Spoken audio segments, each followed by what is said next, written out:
Olá, pessoal. Que bom ter vocês outra vez aqui no Prosa Sem Censura.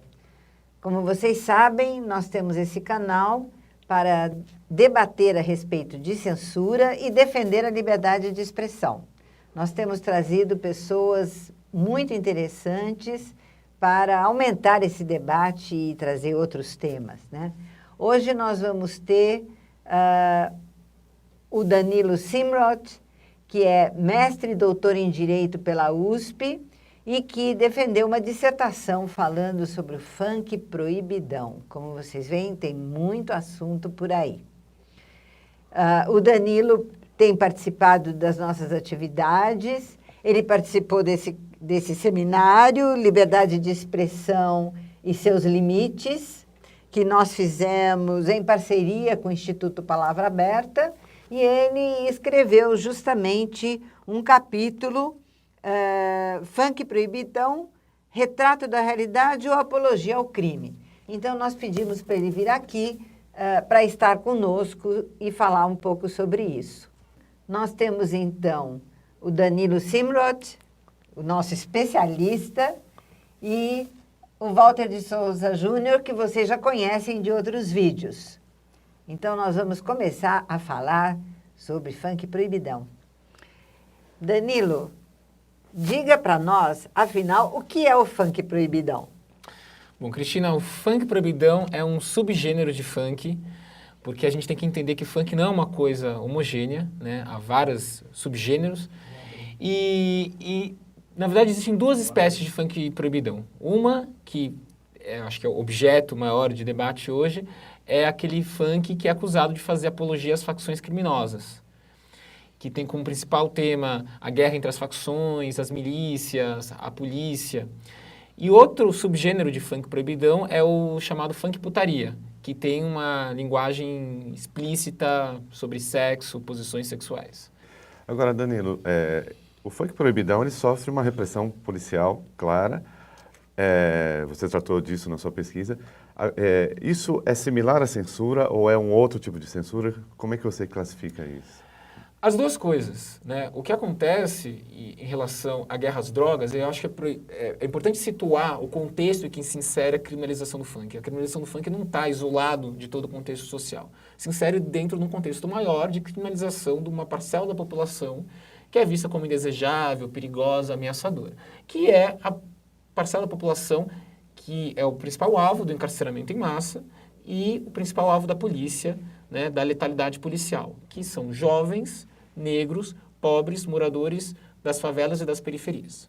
Então, eu tomo isso como premissa para responder a sua pergunta. Quando você vê um jovem negro, pobre, sendo alvo de violência policial e sendo assassinado, né, e muitas vezes a polícia usa como justificativa legal a tal, né, como excludente de licitude, o tal auto de resistência, né, simulando muitas vezes tiroteios que não houve, né, esse tipo de coisa, a opinião pública muitas vezes acaba voltando seus olhos para o policial militar que acaba virando um bode expiatório, né, dessa violência. O que pesquisadores como Orlando Zacconi, que é delegado lá do Rio de Janeiro, da Polícia Civil, mostra, é que a polícia age assim porque ela, de certa forma, se sente amparada pelo Ministério Público e pelo Poder Judiciário. Então, quer dizer, a polícia militar, ela é violenta? Não estou negando isso.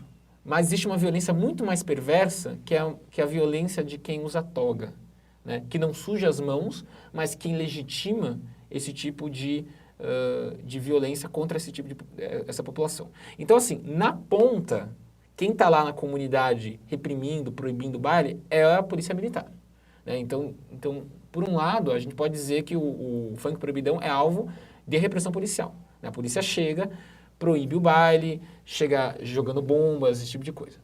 Mas o que uma pesquisa que eu fiz mostrou, a pesquisa está justamente nesse livro aqui, é que isso, de certa forma, é referendado pelo Poder Judiciário. Então, nesse ponto, a gente pode dizer que não só há uma repressão policial, mas existe uma censura institucional, estatal, que vem por parte do Poder Judiciário, né, na medida em que há uma jurisprudência que eu coleto aqui que mostra que o fato de um jovem ouvir Proibidão ou ser flagrado com um CD de Proibidão é utilizado pelo Poder Judiciário, seja para considerá-lo traficante e não um usuário, né? Seja para considerá-lo membro de facção criminosa, tudo isso piora a pena, né?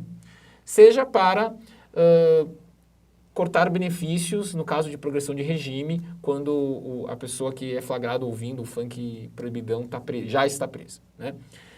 E, por outro lado, existe uma censura por parte do Poder Executivo quando são editadas resoluções, como a Resolução 16 lá da Secretaria de Segurança Pública do Rio de Janeiro, que impõe uma série de requisitos burocráticos para a realização de bailes.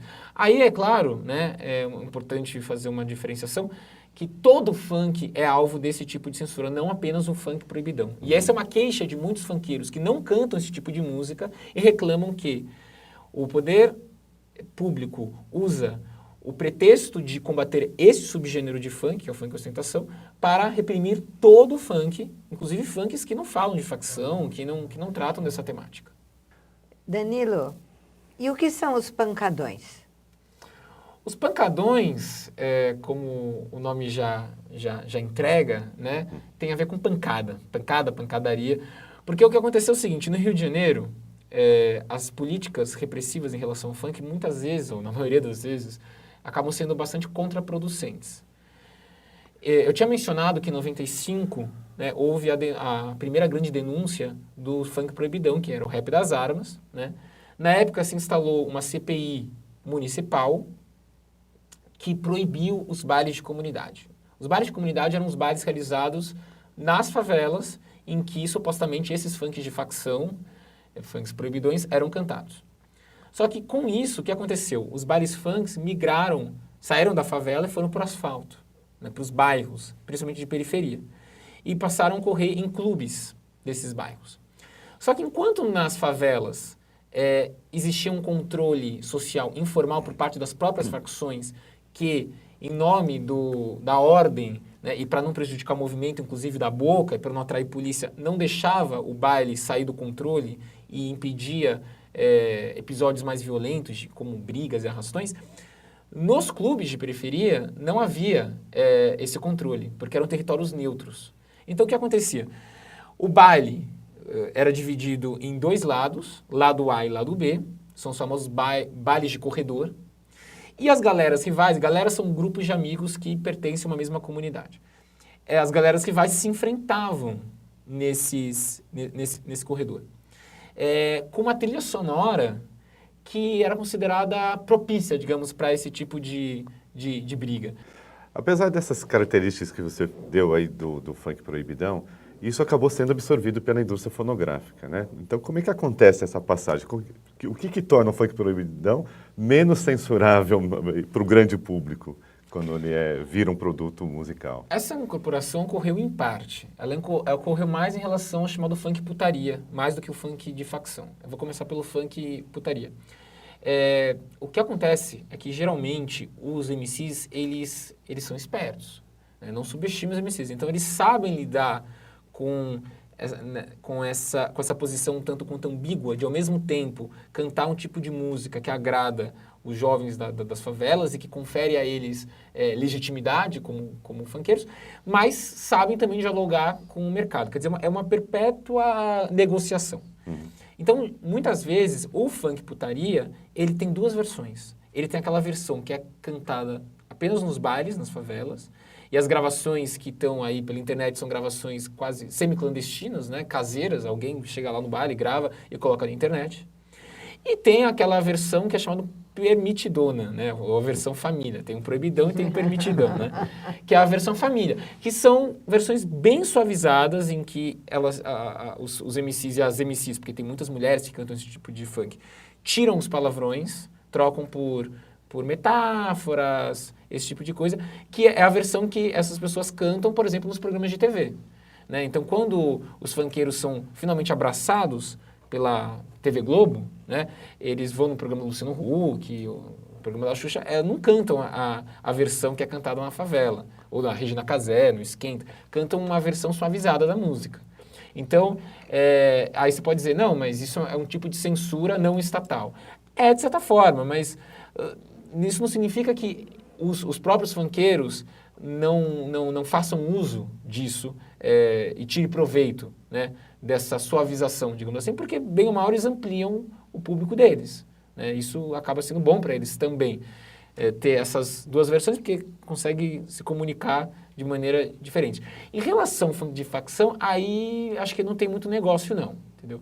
A indústria, né, seja a indústria fonográfica, seja os grandes meios de comunicação, nunca compraram esse tipo de funk, ao contrário, reprimem, condenam, repudiam, e isso faz, inclusive, e estimula que os MCs passem a compor outro tipo de música, né? Há quem, inclusive, atribua o nascimento do funk ostentação aqui em São Paulo justamente à repressão ao funk proibidão.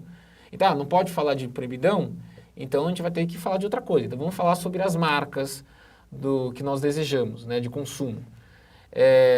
Mas isso não significa que essa outra produção também não seja perseguida, conforme eu já falei. No caso do funk ostentação, é interessante ver que o que incomoda é, primeiro, a suspeita de que esses bens que estão sendo exaltados sejam conseguidos de forma não ilícita, mas mais do que isso, independentemente se é conseguido de forma lícita ou ilícita, o que incomoda é tornar mais cinzenta e borrada as fronteiras de distinção social que esse país coloca há mais de 500 anos. Ou seja, muita gente se sente provocada quando vê um jovem negro da favela cantando que ele tem um carro importado, que ele tem isso, que ele tem aquilo e tal. Então, não é à toa que os rolezinhos, né, eram tão reprimidos, né? As pessoas não gostavam de ver um monte de jovens negros tomando um espaço que não foi feito para eles, no caso, os shopping centers, né? Independentemente deles estarem cantando funk proibidão ou não. Né? Como vocês viram, nós tivemos muitas questões a respeito de liberdade de expressão, de censura, de proibições. Nós falamos sobre as palavras, sobre a música, sobre a cultura e a arte. Será que elas são capazes de criar a realidade ou elas representam a realidade?